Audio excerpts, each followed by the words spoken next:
Alright guys, what is going on? Welcome back to the Modern Minecraft server. This is episode 2, and today I'm going to be catching you up on what I did in yesterday's stream. Now, for those of you who are observant, you may have noticed in yesterday's video that this was here suddenly. In the intro it showed, and then in the rest of the video it didn't. This is basically to recording the intro after the rest of the video. And basically this is just an ME crafting terminal, and what this does is it just allows you to put a recipe in here and then use your resources that you have in your system just to make as many as you want. It's a very nice little upgrade, and I thought I'd just mention that quickly. But anyway, in yesterday's stream I added a few little farms. So we have a tree farm and a wheat farm. Basically this is to generate biofuel, and we use the biofuel to generate power. We use biofuel generators, and these are absolutely incredible. I would highly recommend these because as you can see, we have plenty of power, and I'm pretty sure the only one needed to run right now is this one, just because we have so much power. Like, it just doesn't make sense for any of the others to run. So yeah, very nice little upgrade. This whole lava system, these lava generators are pretty obsolete now, so I might actually get rid of them entirely because they're not even on right now and the base is fine. Like, I mean, I need to get netherite if I want to use them, and I might just yeah, get rid of them to save myself that process, really, because it's not automated enough. I don't like it, but this is very nice, completely automated, and it's a very nice system. So yeah, let me run over to the farms and I'll show you how I did this. Okay, so if we inspect the tree farm first, this is the one I made first. So basically how it's done is it's using the industrial foregoing mod, as I mentioned yesterday I was going to get into. Basically we have a plant sower, which will plant 2 different types of trees. This is purely because the bioreactor, which we use to make biofuel, works better if you supply it with different items. So it has like one level of efficiency for one item, a better level of efficiency for 2, and so on. So this is where we're getting 2 of the items. We use, as I said, plant sower to plant the items with a range add-on of 4, and then we use a plant gatherer to harvest the trees and to gather saplings and whatever have you comes out of the farm. It's a very nice little block. As you may notice, there's also a line coming down here into a trash can. This will get rid of all the sludge that is produced when it cuts down the tree. Just because I currently have no use for this, I'm pretty sure it's use of fertilizer, which I mean I could get into to make the wheat farm more efficient, but for now I am just wasting it.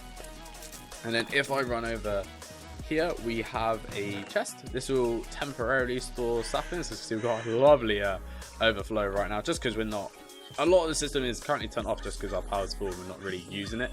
So it also means the generators aren't running, which isn't using biofuel, which means the biofuel doesn't need to run, or the bioreactor doesn't need to run, and thus we're getting a build-up of items here. As you can see, wheat temporarily came in here and is now gone. This is because the wheat and the wood is stored back in my base, which you may have seen when I was in the basement briefly, but I will show you that properly in a second. But yeah, this is basically just a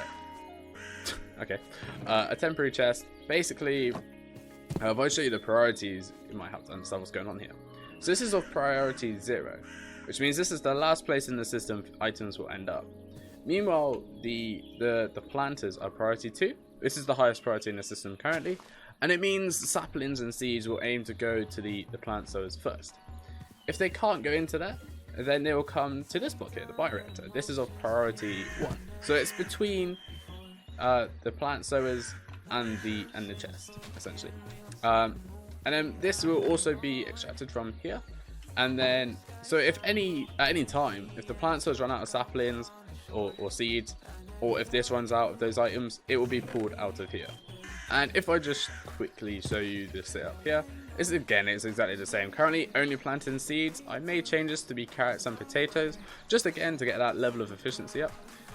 Actually, range add-ons of 4, so they both have the same area of effect, if you will. And yeah, it's just a very nice farm. And again, with the sludge waste here.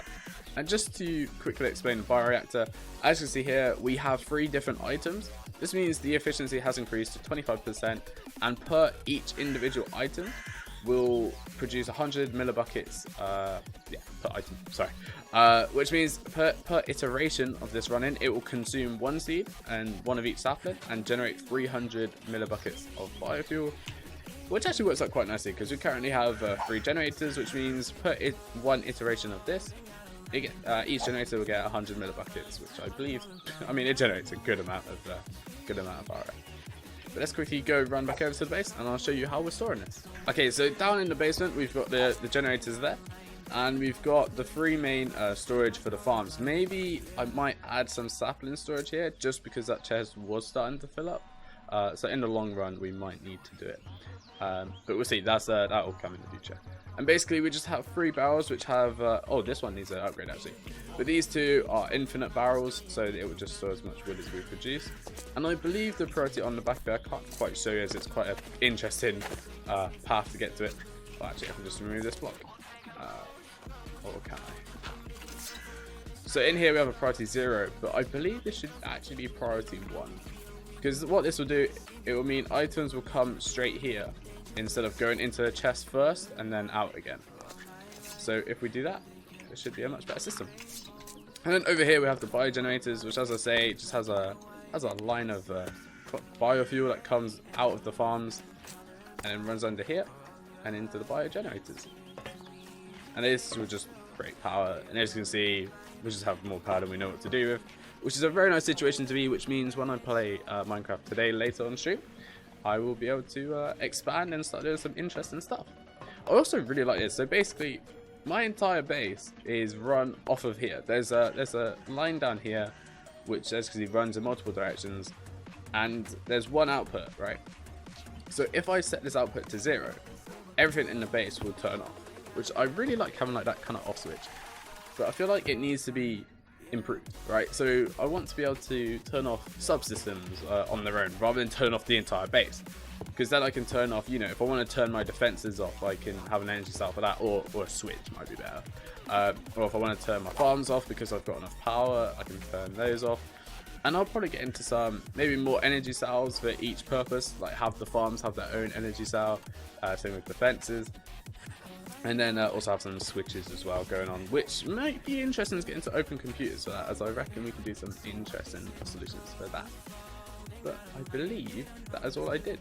So with that, I think that is the catch-up done, really. I mean, I can talk about upgrades. So in the future, I want to get some storage buses on here to go into the AE2 system, because currently these barrels are completely separate from my main storage.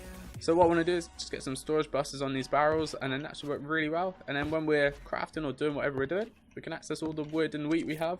And then that will lead into some auto crafting, hopefully. Get some crafting CPUs from Applied Energistics. Maybe start auto producing baguettes out of the wheat. Start turning the wood into maybe charcoal or planks or whatever we want to do with that. And yeah, see where it goes. Well, I mean, you can always follow along on my Twitch channel, which is twitch.tv/Chinny98, to see where I go. Hopefully we'll be live later today, and I say that with the hopes that I actually upload this video today, as I'm not the most productive guy at the moment. But with that, I believe we are done. So thank you all very much for watching. Let me know if there's anything else you would like to see. Maybe if you want me to use clips and stuff from the stream so you can see me doing this live. Maybe more of a walkthrough. Yeah, just let me know. Anyway guys, thank you so much for watching. I really hope you enjoyed. Take care, and I'll see you in the next one. Bye guys.